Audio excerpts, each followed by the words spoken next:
ഉടമ്പടി വെച്ചിരിക്കുന്ന മുഴുവൻ കാര്യങ്ങളെയും മക്കൾ ഓർക്കുക. അത് കർത്താവിന് പുനർസമർപ്പണം ചെയ്യുക. ഏതെങ്കിലും വിഷയത്തിൽ സാക്ഷ്യം പറയാൻ പറ്റിയിട്ടില്ലെങ്കിൽ ഈ ആഴ്ചയിൽ തന്നെ പറഞ്ഞുകൊള്ളാമെന്ന് ഈശോയ്ക്ക് വാഗ്ദാനം കൊടുക്കുക. സാക്ഷ്യം ദൈവമഹത്വത്തിൻ്റെ ഒരർത്ഥക്കുദാശയാണ്. അതിലൂടെയും കാണപ്പെടാത്ത ദൈവത്തിൻ്റെ വരപ്രസാദം, ദൈവത്തിൻ്റെ കൃപ നമ്മളിലേക്ക് ചൊരിഞ്ഞ് നമ്മളെ സുവിശേഷമാകുന്നതുമായ ഒരു അപ്പോസ്തല ശുശ്രൂഷയാണ്. And it is a lay apostolic ministry.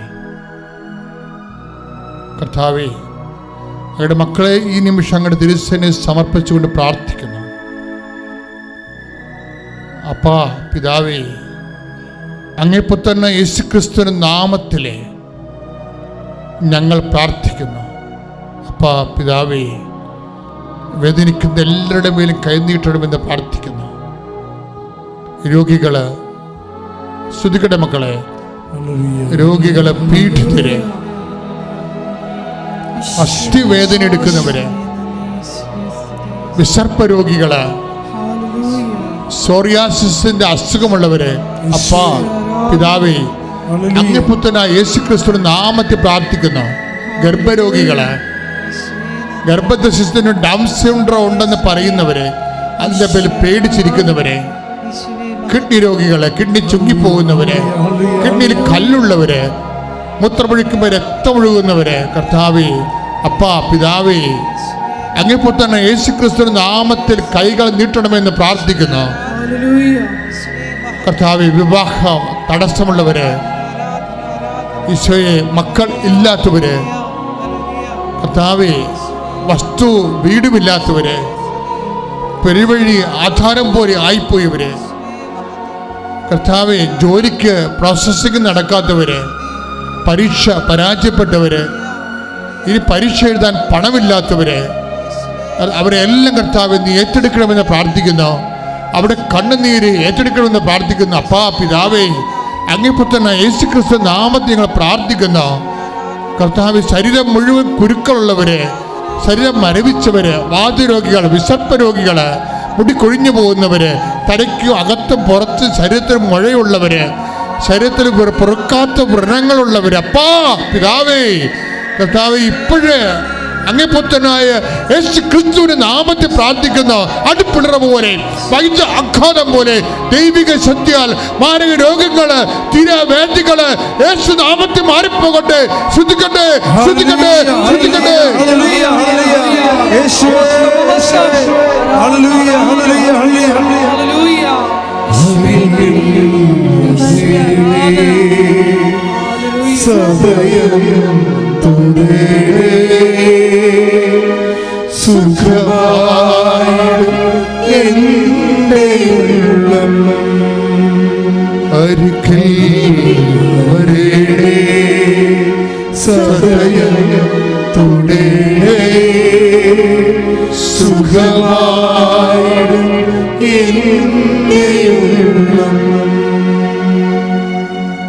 വീണ്ടും ശ്രദ്ധിക്കട്ടെ.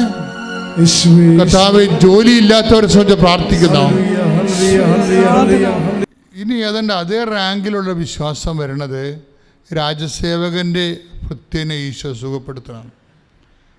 അത് യോഹന്നാൻ്റെ സുവിശേഷമാണ്, 4-ാം അധ്യായത്തിലെ 50-ാമത്തെ തിരുവചനം. വിശുദ്ധ യോഹന്നാൻ്റെ സുവിശേഷം 4-ാം അധ്യായം 50-ാമത്തെ തിരുവചനം. യേശു പറഞ്ഞ വചനം വിശ്വസിച്ച് അവൻ പോയി. പോകും വഴി മകൻ സുഖം പ്രാപിച്ചിരിക്കുന്നു എന്ന വാർത്തയുമായി ഭൃത്യന്മാർ എതിരെ വന്നു. യേശു പറഞ്ഞ ആ വാക്ക് പറഞ്ഞ്, യേശു പറഞ്ഞ വചനം വിശ്വസിച്ച് അവൻ പോയി. പോകും വഴി മകൻ സുഖം പ്രാപിച്ചിരിക്കുന്നു എന്ന വാർത്തയുമായി ഭൃത്യന്മാർ എതിരെ വന്നു. രാജസേവന്റെ ഭൃത്യന് പനിയാണ്, കളച്ചിലായ പനിയാണ്, മരണകരമായ പനി. ഇപ്പം യഹൂദ അധികാരികൾ വിളിച്ചിട്ട് യേശുവിൻ്റെ അടുത്ത് വിടുന്നൊരു ഭാഗമാണിത്. അതായത് ഈ വിഷയത്തിലെ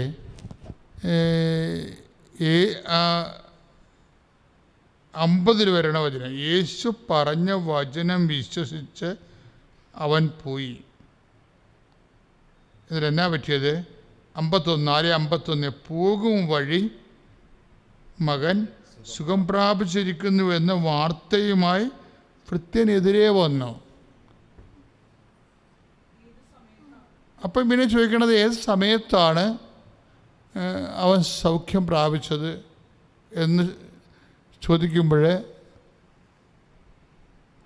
ഈശോയെ കണ്ട് ഈശോ എന്താ പറഞ്ഞു? 4:49 അതാണ് ഈശോ പറഞ്ഞ വാക്ക് ഉള്ളത്. യേശു പറഞ്ഞു പൊയ്ക്കൊള്ളുക, നിന്റെ മകൻ ജീവിക്കും. Praise the Lord. അതാണ് വാക്കതാണ്, യേശു പറഞ്ഞ വാക്കതാണ്. എന്താണ്? പൊയ്ക്കൊള്ളുക, നിന്റെ മകൻ ജീവിക്കും. അപ്പോൾ ഇവിടെ വരുന്ന വിഷയം, നമ്മളിതൊക്കെ ഒത്തിരി കേട്ടവരാണ്, പക്ഷെ കേട്ടതല്ല പ്രശ്നം.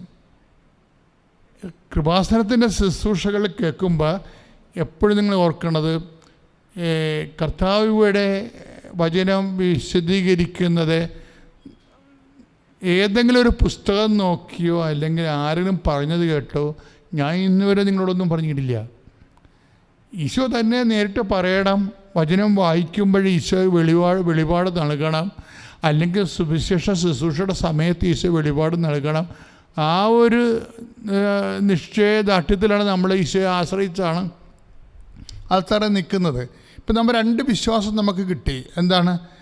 ഒന്ന് രാജസേവകൻ്റെ, ഒന്ന് ശതാധിപൻ്റെ. ഈ ശതാധിപൻ, ഈ രാജസേവകൻ്റെ വിഷയം കണ്ടോ? 4:49 അവൻ്റെ ഭൃത്യനോട് പറയണ ഇതാണ്, പൊയ്ക്കൊള്ളുക, നിൻ്റെ മകൻ ജീവിക്കും. പക്ഷേ ഇവിടെ യേശുവിൻ്റെ വാക്ക് എങ്ങനെയാണ് ആക്ടിവേറ്റ് ആകണത്? എങ്ങനെയാണ് വചനം ആക്ടിവേറ്റ് ആകണം? ഇപ്പോൾ മൊബൈൽ ആക്ടിവേഷൻ നമുക്ക് ഒത്തിരി കേട്ടിട്ടുണ്ട്. നമ്മൾ വചനമെല്ലാം ഇതുപോലെ ആക്ടിവേഷൻ ഉണ്ടാകുകയാണ് നമ്മൾക്ക്. പക്ഷേ അതിന് നമുക്കതിൻ്റെ കൂടെ അറിയണം. വിശ്വാസത്തിനൊക്കെ ഒരു സ്നേഹത്തിൻ്റെ വിശ്വാസം ഒരു വ്യക്തിക്ക് വരുമ്പോൾ ആ വ്യക്തികളിൽ പരിശുദ്ധാത്മാവിൻ്റെ പ്രവർത്തനം തുടങ്ങിയിട്ട് ഇതിനെ ജനറേറ്റ് ചെയ്യും. ഇപ്പോൾ നമ്മൾ സ്റ്റെപ്പ് അപ്പ് ട്രാൻസ്ഫോമർ എന്ന് പറയത്തില്ലേ? എന്താണ്? ഒരു 200 വാട്ടാണ് എങ്കിൽ സ്റ്റെപ്പ് അപ്പിൽ കയറ്റി വരുമ്പോൾ അത് ചിലപ്പോൾ 400 ഡെവലപ്പ് ചെയ്യും. ഇതൊരു ഇൻഫ്രാസ്ട്രക്ചറിൻ്റെ വിഷയമാണ്. നമ്മുടെ ഉള്ളിൽ ഒരു കർത്താവിൻ്റെ വചനത്തിനെ ഇരട്ടിക്കരിക്കണ ഒരു സംവിധാനമുണ്ട്. അത് ദൈവസ്നേഹമാണ്. ദൈവസ്നേഹം, ദൈവത്തോടുള്ള ഭയം, ദൈവത്തോടുള്ള എളിമ, ദൈവത്തോടുള്ള വിശ്വാസം, ദൈവത്തിന് ഓപ്ഷൻ വെക്കാത്ത അവസ്ഥ. എന്ന് വെച്ചാൽ എന്തുകൊണ്ട് നമ്മുടെ കയ്യിലിരിക്കണ എല്ലാം സ്റ്റെപ്പ് ഡൗൺ ആണ്. ദൈവം ഒരു 200 വോൾട്ട് നമ്മളെ കയറ്റിയാൽ ഇത് കയറി ഇറങ്ങുമ്പോൾ ഉടനെ ഇത് 100 വാട്ടായിട്ട് കുറയും. എന്താണ്? ഓരോ വ്യക്തികളുടെ ഉള്ളിലിരിക്കുന്നത് സ്റ്റെപ്പ് ഡൗൺ ആണ്. എന്താ കാര്യത്തിൽ ഇവർ ഓപ്ഷൻ വെക്കും. അതാണ് പ്രശ്നം. ഓപ്ഷൻ വെച്ചാൽ എന്തെങ്കിലും സംഭവം ഉണ്ടായാൽ ഉടനെ നമ്മൾ യേശു അല്ലെങ്കിൽ വേറെ ആരെങ്കിലും, വേറെ എന്തെങ്കിലും എന്ന സംവിധാനത്തിൻ്റെ ഓപ്ഷൻ ഉള്ളിൽ വെക്കും. ഇതാണ് സ്റ്റെപ്പ് ഡൗൺ ആയിട്ടുള്ള ഒരു ഡിവൈൻ പവർ ട്രാൻസ്ഫോമറിൻ്റെ കൂട്ടത്തിൽ സ്റ്റെപ്പ് ഡൗൺ ആയിട്ട് വരുന്ന ഓപ്ഷൻസാണ്. ഓപ്ഷൻ വെക്കാത്തതാണ് ശരിക്കും സ്റ്റെപ്പപ്പായിട്ട് വരണത്. ഇപ്പം ശതാധിപനോട് എൻ്റെ രാജസേവകൻ്റെ ഭൃത്യനോട്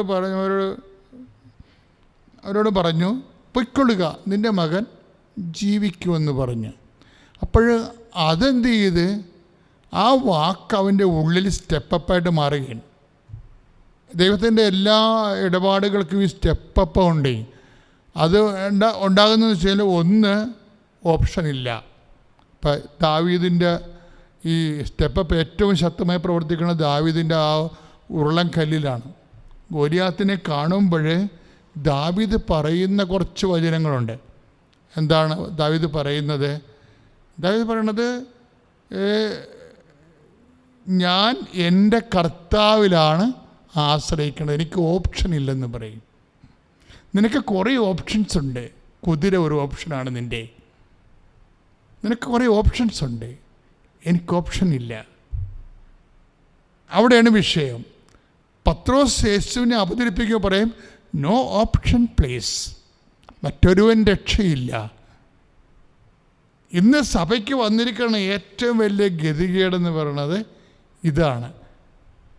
കാര്യം ചില ദൈവശാസ്ത്രജ്ഞന്മാരെങ്കിലും യേശുവിന് ഓപ്ഷൻ വെക്കുന്നുണ്ട്. അവരാണ് എല്ലാം ശരിക്കാരുണ്ടല്ലോ, എല്ലാം ശരിയാണെന്ന് പറയും, ഓപ്ഷനാണത്. ദാവീദ് പറഞ്ഞു, നോ ഓപ്ഷൻ. നിൻ്റെ കയ്യിൽ കുതിര ഉണ്ടാകാം, പക്ഷെ ഞാൻ മൈൻഡ് ചെയ്യണില്ലെന്ന് പറയും. നിൻ്റെ പരിചകൾ 700 ഷെക്കലാണ്, പക്ഷെ ഐ ഡോണ്ട് മൈൻഡ്. ഓപ്ഷൻ്റെ ഏറ്റവും വലിയ പ്രശ്നം ഐ ഡോണ്ട് മൈൻഡ് എന്ന് പറയുന്നതാണ്. നിൻ്റെ കുന്തത്തിന് 13 അടി നീളമുണ്ടാകാം, പക്ഷെ ഐ ഡോണ്ട് മൈൻഡ്. ഇത് ഒരു വിശ്വാസി എക്കാലവും പ്രഖ്യാപിക്കാൻ ബാധ്യതയാണ്. നമ്മുടെ എതിർപക്ഷത്ത് നിൽക്കുന്നവർക്ക് ചിലപ്പോൾ എല്ലാ മാധ്യമങ്ങളും ഉണ്ടാകാം, പക്ഷെ വി വിൽ നോട്ട് മൈൻഡ്. നമ്മൾ മൈൻഡ് ചെയ്യത്തില്ല. ഒരു പക്ഷേ നമ്മുടെ എതിർപക്ഷത്ത് സഭയെ ഉപദ്രവിക്കാൻ വേണ്ടി നിൽക്കുന്ന വ്യക്തികളിൽ സഭയുടെ വേഷം കെട്ടിട്ട വൈദികരുണ്ടാകാം, പക്ഷേ വി ഡോണ്ട് മൈൻഡ്. നമ്മൾ ആശ്രയം വെച്ചിരിക്കുന്നത് ആരിലാണെന്ന് എനിക്കറിയാമെന്ന് പറയത്തില്ലേ? സങ്കീർത്തനം എന്താ പറയണത്? ഞാൻ ആശ്രയം വെച്ചിരിക്കുന്നത് ആരിലാണെന്ന് എനിക്കറിയാം. ഒരു മനുഷ്യൻ പോടാ പുല്ല് എന്ന് പറഞ്ഞിട്ടാണ് പൗലോസിൻ്റെ അനുസ്വാതന്ത്ര്യം ഉണ്ടായത്. നീ പോടാ, ഇതൊന്നും കാണിച്ച്, ഈ ഉമ്മാക്കിയൊന്നും കാണിച്ച് എൻ്റെ അടുത്ത് വരട്ടണ്ട. ഞാൻ കാഴ്ച ഇപ്പോൾ കാണുന്നുണ്ട്. നീയൊക്കെ എൻ്റെ തലയിൽ കല്ല് വലിച്ചെറിഞ്ഞിട്ടത് എൻ്റെ തലയൂട്ടി പൊട്ടിക്കുമ്പോഴും ഐ ഡോണ്ട് മൈൻഡ്. ഞാൻ കാഴ്ച കാണുന്നുണ്ട്. എന്താണ് കാഴ്ചയെന്നറിയാവോ? ഈ കാഴ്ച നീ കാണണമെങ്കിൽ ഒരു 10,000 ജന്മങ്ങൾ ഈ ഭൂമി ജനിക്കേണ്ടി വരും. ഞാനെന്താ കാണുന്നത്? സ്വർഗം തുറന്നിരിക്കണേ ഞാൻ കാണുന്നുണ്ടെന്ന്. ആരാണ് പറഞ്ഞത്? സ്റ്റീഫൻ പറഞ്ഞതാ. നമ്മൾ 7:55 വരുമ്പോൾ അറിയാൻ പറ്റും. അപ്പോസ്തലപ്രവർത്തനങ്ങൾ 7:56. അവൻ പറഞ്ഞു, ഇതാ സ്വർഗം തുറന്നിരിക്കുന്നതും മനുഷ്യപുത്രൻ ദൈവത്തിന്റെ വലതുഭാഗത്ത് നിൽക്കുന്നതും ഞാൻ കാണുന്നു. ഈ കാഴ്ച കാണണമെങ്കിലേ ഒരു 10,000 ജന്മങ്ങൾ ഇവിടെ ജനിച്ചിട്ടാൽ ഈ കാഴ്ച കാണത്തില്ല. ഈ കാഴ്ച കാണിക്കുന്ന ഒറ്റാൾ മാത്രമേ ഉള്ളൂ, മറ്റൊരുവൻ രക്ഷയില്ല. ആകാശത്തിനും ഭൂമിക്കും മധ്യ മനുഷ്യരക്ഷ നൽകാൻ യേശുവിൻ്റെ നാമം മാത്രമേ ഉള്ളൂ എന്ന് ഈ അധരം കൊണ്ട് ഏറ്റുപറഞ്ഞ് ഹൃദയത്തെ വിശ്വസിക്കുമ്പോഴാണ് ഈ കാഴ്ച കാണുന്നത്. സ്വർഗം തുറക്കണത്. സ്വർഗം എന്തും തുറന്നിരിപ്പുണ്ട് അവിടെ, പക്ഷെ അന്ധന്മാർ കാണുന്നില്ല. എന്താ കാരണം? അവൻ്റെ കണ്ണുകളിൽ എഴുതാൻ കർത്താവിൻ്റെ വചനത്തിൻ്റെ അഞ്ജനം മാത്രമേ ഉള്ളൂ. വെളിപാട് പുസ്തകം എന്താ പറയണത്? നീ കാഴ്ച പ്രാപിക്കാൻ കണ്ണിലെഴുതാനുള്ള അഞ്ജനം എന്നോട് വാങ്ങിക്കുകയെന്ന് 3:20 നമ്മൾ വായിക്കുന്നില്ലേ? ശ്രുതികട്ടെ ഹല്ലേലൂയ,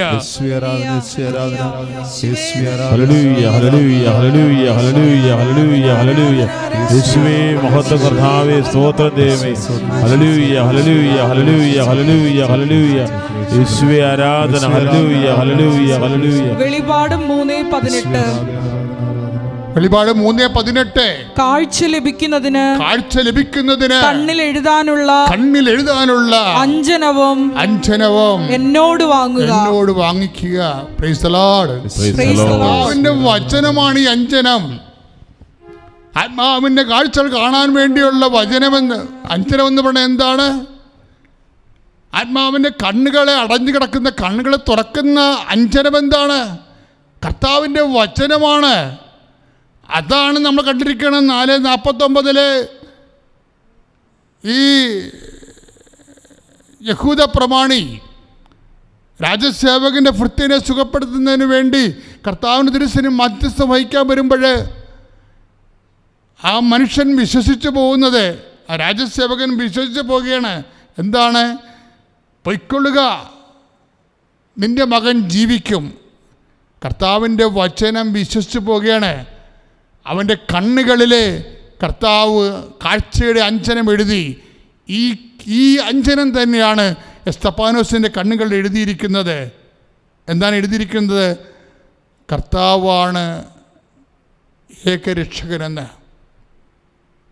ഞങ്ങൾ പലപ്പോഴും പരിശുദ്ധ അമ്മയെക്കുറിച്ച്, അമ്മ ജീവനോടെ പ്രത്യക്ഷപ്പെട്ട ഒരു വേദി എന്ന നിലയിൽ അമ്മ നമുക്ക് ഉടമ്പടി പ്രാർത്ഥന തന്നതിൻ്റെ പേരിൽ 10,000 യേശുവിനെ അറിഞ്ഞ് സഭയുടെ സുവിശേഷത്തിൻ്റെ സാക്ഷിയായി ജീവിക്കുന്നതിൻ്റെ അടിസ്ഥാനത്തിൽ ഞങ്ങൾക്ക് അമ്മയെ മറന്നുകൊണ്ടോ അല്ലെങ്കിൽ അമ്മയെ സൈഡ്ലൈൻ ചെയ്തുകൊണ്ടോ ഒന്നും ചെയ്യാൻ പറ്റത്തില്ല. പക്ഷേ അമ്മയെ എന്തുകൊണ്ടാണ് ഞങ്ങളിവിടെ ഏറ്റുപറയണമെന്ന് ചോദിച്ചു കഴിഞ്ഞാൽ, ഓപ്ഷനില്ലാത്ത വിശ്വാസത്തിൻ്റെ കൈയും കാലും വെച്ച ആദ്യത്തെ രൂപത്തിൻ്റെ പേര് പരിശുദ്ധ അമ്മയെന്നാണ്. സ്തുതിക്കട്ടെ, സ്തുതിക്കട്ടെ,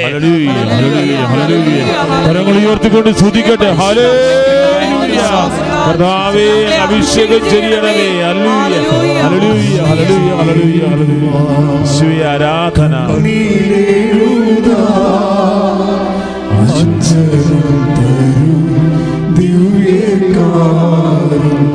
വിശ്വാസത്തോടെ പാടാം.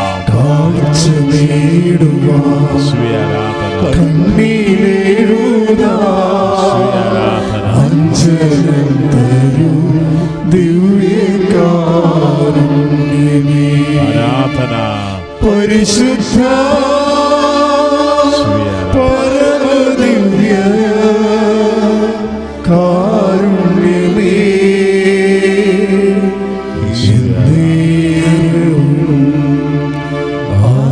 ആരാധനയും സ്തുതിയും പുകഴ്ചയും പരിശുദ്ധ പരമദിവ്യ കാരുണ്യമേ,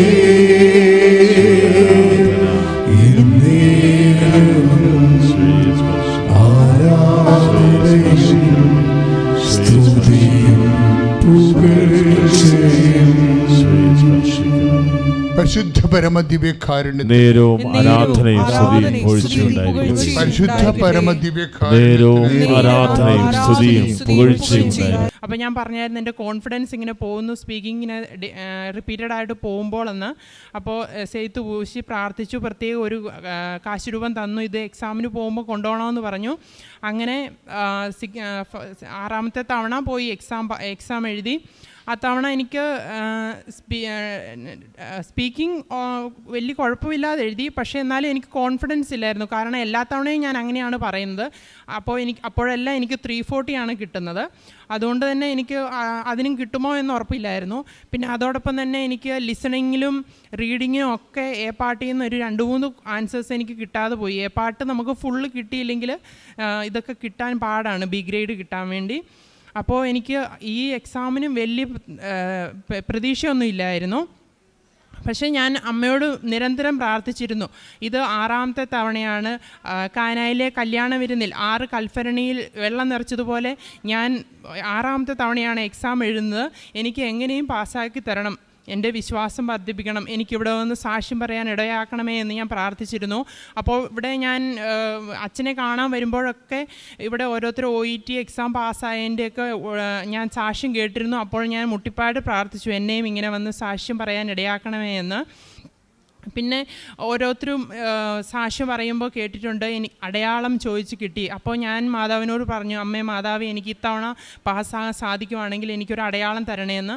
ലാസ്റ്റ് ടൈം ഞാൻ എക്സാം എഴുതിയൊരു ഓഗസ്റ്റിലാണ്. അപ്പോൾ ഓഗസ്റ്റ് 15 അന്ന് ഞാൻ സ്വപ്നം കണ്ടു, എനിക്ക് ബി ഗ്രേഡ് എല്ലാത്തിനും കിട്ടി. ഞാൻ ഭയങ്കര ഹാപ്പി ആയിട്ട് ഞാൻ തുള്ളിച്ചാടുന്നത്. പക്ഷെ ഞാൻ അത് ആരോടും പറഞ്ഞില്ല, ഇനി അങ്ങനെ സാധിച്ചില്ലല്ലോ എന്നോർത്ത്. അതിനുശേഷം 10 ദിവസം കഴിഞ്ഞപ്പോൾ എൻ്റെ റിസൾട്ട് വന്നു. എനിക്ക് എല്ലാത്തിനും ബി ഗ്രേഡ് തന്നു. അതിൽ സ്പീക്കിങ്ങിനാണ് എനിക്ക് ഏറ്റവും കൂടുതൽ ഉയർന്ന സ്കോർ തന്ന് മാതാവ് അനുഗ്രഹിച്ചു. അതിനുശേഷം എനിക്ക് കരിയർ എക്സ്പീരിയൻസ് ഗ്യാപ്പ് എനിക്ക് 7 years ഉണ്ടായിരുന്നു. അതിനുശേഷം ഞാൻ പെട്ടെന്ന് തന്നെ പോയി ഒരു ഹോസ്പിറ്റലിൽ കയറി UK പ്രോസസ്സിങ് സ്റ്റാർട്ട് ചെയ്തു. അതിന് ശേഷമുള്ള കാര്യങ്ങളെല്ലാം വേഗം വളരെ സ്പീഡിലായിരുന്നു. CBT എക്സാം ഫസ്റ്റ് ടൈം തന്നെ പാസ്സായി. ഞാൻ CBT എക്സാമിന് പോയപ്പോൾ ഇവിടുന്ന് ഉടമ്പടിയിൽ കിട്ടിയ ഉപ്പ് കൊണ്ട് ഞാൻ ആരും ചവിട്ടാത്തടത്ത് കൊണ്ടിട്ടിരുന്നു. പിന്നെ കമ്പ്യൂട്ടറിൻ്റെ മോണിറ്ററിലൊക്കെ ഇട്ടിട്ടാണ് ഞാൻ എഴുതിയത്. CBT എക്സാം പാടായിരുന്നു. പക്ഷേ ഫസ്റ്റ് ടൈം തന്നെ എനിക്ക് 2 A പാർട്ടും B പാർട്ടും ഫസ്റ്റ് ടൈം തന്നെ പാസ്സാകാൻ സാധിച്ചു. അതിനുശേഷം ഇൻ്റർവ്യൂ ഉണ്ടായിരുന്നു. അപ്പോൾ എനിക്കിങ്ങനെ ഗ്യാപ്പ് ഉള്ളതുകൊണ്ട് ഏജൻസിയിൽ നിന്ന് പറഞ്ഞായിരുന്നു ഒരു 6 മന്തെങ്കിലും ഉണ്ടെങ്കിൽ മാത്രമേ NHS ഹോസ്പിറ്റലിലേക്ക് എടുക്കുകയുള്ളൂ എന്ന്.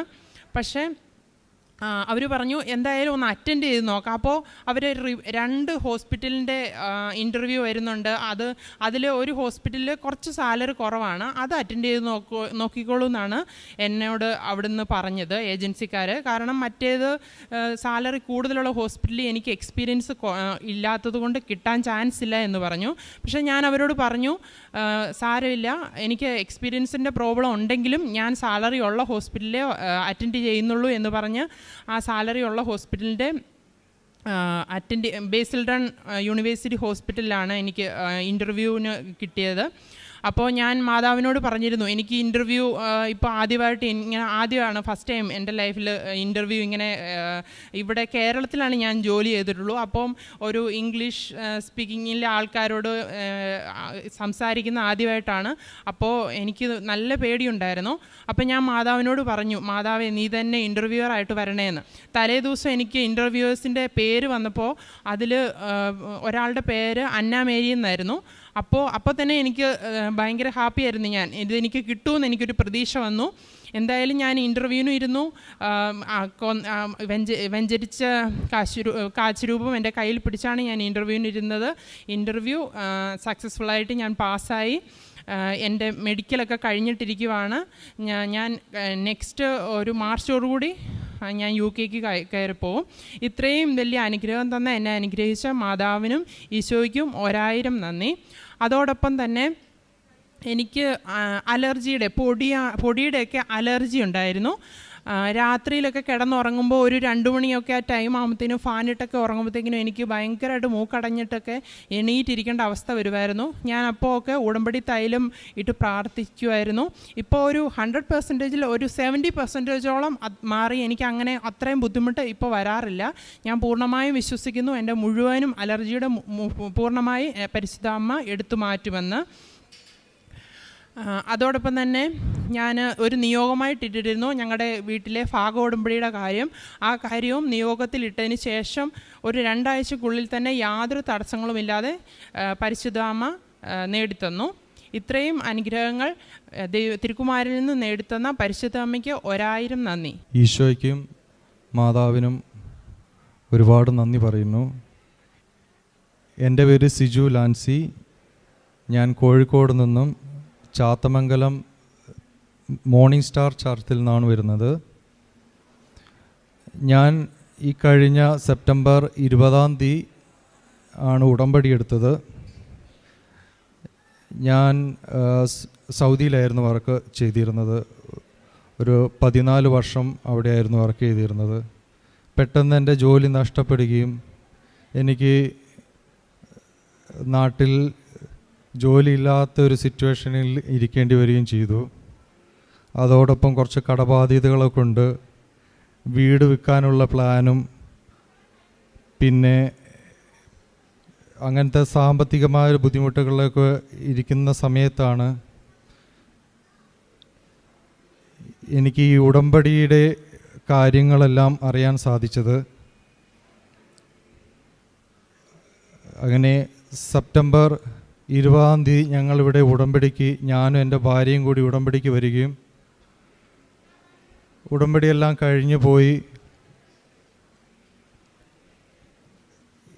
പല ഇൻ്റർവ്യൂവിൽ ഞാൻ അറ്റൻഡ് ചെയ്തു. പക്ഷേ എനിക്ക് ജോലിയൊന്നും അവരൊന്നും വിളിച്ചില്ല.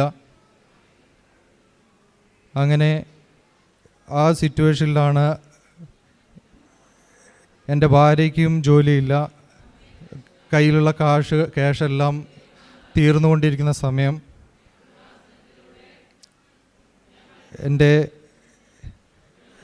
ഞാൻ എൻ്റെ മാതാവിനെ മുറുകെ പിടിച്ച് പ്രാർത്ഥിച്ചു കൊണ്ടിരുന്നു. അപ്പോൾ കറക്റ്റ് ഒക്ടോബർ 18 ഞാൻ മുന്നേ ചെയ്തിരുന്ന ഇൻ്റർവ്യൂ ചെയ്തിരുന്ന HR മാനേജർ എന്നെ വിളിച്ച് പറഞ്ഞു, ഈ വരുന്ന 20th നീ ജോയിൻ ചെയ്യണം. അത് ഒക്ടോബർ 20 എനിക്ക് ഓഫർ ലെറ്റർ കിട്ടുകയും ഞാൻ ജോയിൻ ചെയ്യുകയും ചെയ്തു. അതോടൊപ്പം അത് ഫസ്റ്റത്തെ സാക്ഷ്യം. പിന്നെ അടുത്ത സാക്ഷ്യം, ഞങ്ങൾ ജപമാല റാലിക്ക് വന്നു. ഞാനും എൻ്റെ ഭാര്യയും വന്നു.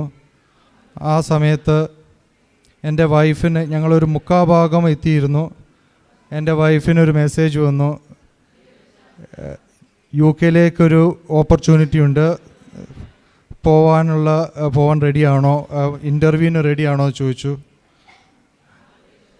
ഞങ്ങൾ ഓക്കെ എന്ന് പറഞ്ഞു. അങ്ങനെ ആ ഇൻ്റർവ്യൂ കഴിഞ്ഞു.